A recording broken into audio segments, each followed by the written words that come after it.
இங்க திமுக அரசு நம்மளை நம்ப வச்சு ஏமாத்திக்கிட்டு இருக்கிறாங்க. நான் நீங்க எல்லாருமா சேர்ந்து தான் இவங்க நல்லது செய்வாங்கன்னு நினைச்சு தேர்ந்தெடுத்தோம்.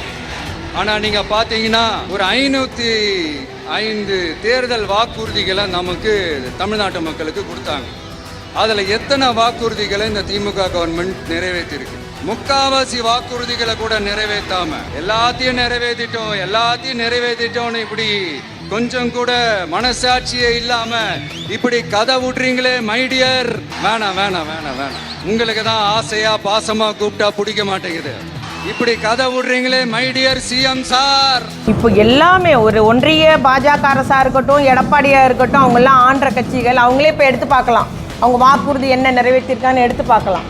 ஆனால் நம்முடைய முதலமைச்சரை பொறுத்த வரைக்கும் வாக்குறுதிகள் நிறைவேற்றி ஆக வேண்டும், எதெல்லாம் நிறைவேற்ற முடியும் அப்படி நிதி நெருக்கடி இருந்த போதிலும் எல்லா வாக்குறுதி நிறைவேற்றணும்னு பெரிய அதுக்கு பிரயத்தனம் எடுத்து செய்து வருகிறார். சொல்லாத நல்ல பல திட்டங்கள், மக்கள் நலம் பயக்கும் திட்டங்களை நிறைவேற்றி வருகிறோம். அதுதான் உண்மையானது. அதனால் யாராவது அரசை குறை சொல்லணும்னு எதையாவது சொல்லுவாங்க. அதனால் நிச்சயமாக மக்கள் ஆதரவோடு மீண்டும் திராவிட முன்னேற்ற கழக கூட்டணி மீண்டும் 2020 ஆட்சி பொறுப்பேற்கும். விஜய் இதுவரை இந்த தமிழகத்தினுடைய மக்களுக்கு, தமிழ்நாட்டில் உள்ள இளைஞர்களுக்கு, தமிழ்நாட்டில் உள்ள தொழிலாளர்களுக்கு, தமிழ்நாட்டில் உள்ள மீனவர்களுக்கு எவர்களுக்காவது எந்த உதவியாவது ஏறக்குறைய 200 to 300 கோடி ரூபாய் ஒரு படத்திற்கு நிதி வாங்குகின்ற சம்பளம் வாங்குகின்றவர் எந்த செயலாவது செய்திருக்கின்றாரா என்று சொன்னால் இல்லை.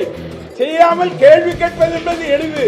அதை நிறைவேற்ற வேண்டும் என்பதற்கு எங்களுடைய கழகத்தினுடைய தலைவர், தமிழகத்தினுடைய முதலமைச்சர் இன்றைக்கு அவர் எடுக்கின்ற நடவடிக்கைகள், எவ்வளவு போராட்டம், எவ்வளவு முயற்சி, தினந்தோறும் அவர் சுற்றி மக்களை சந்தித்து மக்களுக்கு செய்கின்ற நன்மைகள், இதையெல்லாம் இன்றைக்கு நினைத்து பார்க்க வேண்டும். அதுவும் இல்லாமல் சனிக்கிழமை தோறும் மக்களை பார்க்கணும். விஜய் எல்லாம் நீங்கள் இன்னும் அவர் தேர்தல் களத்தை சந்திக்கலை. உங்களுக்கே தெரியும், 3 தேர்தல் களத்தை சந்தித்த சீமான் அவர் ஆட்சி மாற்றம் வேணும்னாரு. 8% ஓட்டு வாங்கியிருக்காரு. ஒருவேளை நீங்கள் விஜய் இந்த தேர்தலை பொறுத்தளவில் இப்போ போட்டி 2 பேத்துக்கு தான், சீமானுக்கும் விஜய்க்கும். எங்களுக்கு யாருமே போட்டி இல்லை.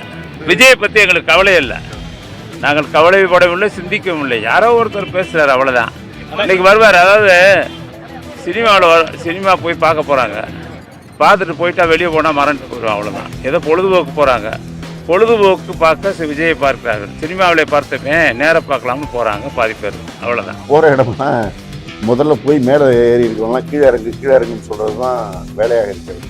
எனவே ஒரு கட்டுப்பாடாக கட்சி அவர் நடத்துவதற்கு கற்றுக்கொண்டும் மற்றவர்களுக்கு சவால் விடுகின்ற வேலையை செய்ய வேண்டும். இன்னும் சொல்லப்போனால் எந்த ஒரு தலைவர் வந்தாலும் அவரை வரவேற்பதற்கு மக்கள் எப்படி நிற்பார்கள் என்பது எல்லோருக்கும் தெரியும், உங்களுக்கும் தெரியும். கூட்டம் இருப்பதாக காட்டுவதற்காக ஏதோ ஒரு வருகின்ற பயணத்தோடு மக்கள் வரவேற்படுத்தார்கள் காட்டுவதற்காக மக்களுக்கு தொந்தரவு தருகின்ற செயலை தான் அவர்கள் செய்து வருகிறார்கள் என்பது நேற்றைக்கு அவர்களுடைய அரியலூர் நடத்திய செயல்பாடு என்பது வெளிப்படுத்தும். அதான் ஏற்கனவே சொன்னது மாதிரி திரைப்படத்தில் இந்த மாதிரி தான் அவர் இயக்குனர் எழுதி கொடுத்ததை பேசுகின்றார். இன்னொரு நடிகர் அவர் அப்படியே தொடர்கிறார், அவ்வளோதான் நான் சொல்லலாம். அவர் அங்கங்கேயும் கூடுற கூட்டம் கிடையாது. அது தமிழ்நாடு பூரா இருக்கிற விக்கிரவாண்டியில் மாநாடு நடத்தி கூட்டினார் பாருங்க, அதே கூட்டம் தான் மதுரையில் கூட்டினார் பாருங்க, அதே கூட்டம் தான் திருச்சியில்.